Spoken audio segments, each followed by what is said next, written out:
one interesting thing, Richard, we found this both through the survey, quantitatively, but also qualitatively when we talk to a lot of organizations. There's a process that they have for evaluating and measuring the ROI of their tools. And I talked a little bit about doing things like A/B tests, but you also want to be able to understand what are the metrics that you're expecting to improve as a result of the platform.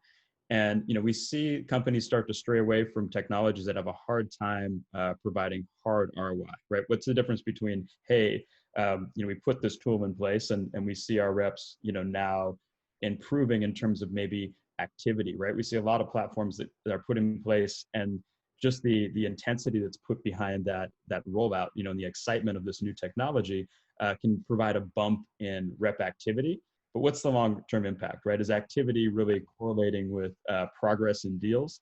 And are you able to measure and have a system in place to measure the solution in the long term, right? Are you looking at it quarterly in terms of how it's improving, your rep productivity?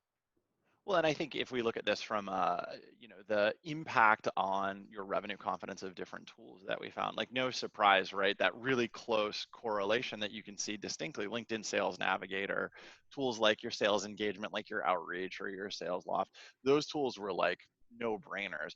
And then Yeah. as you start to get into things that are a little bit trickier to prove value on, call recording as an example, gamification, some of the more content management tools, like it's valuable. I think as sales leaders, we all feel the value, but back to the point of what is the quantifiable ROI I'm getting from that? It's much harder versus a LinkedIn Sales Navigator where it's like, I didn't have that information before. I can use that to cold call better. I can use that to email better. Or the sales engagement tools where it's a really clear ROI. How long would it take you to write 25 emails, each with 7 steps with robust analytics behind it? That's like all day.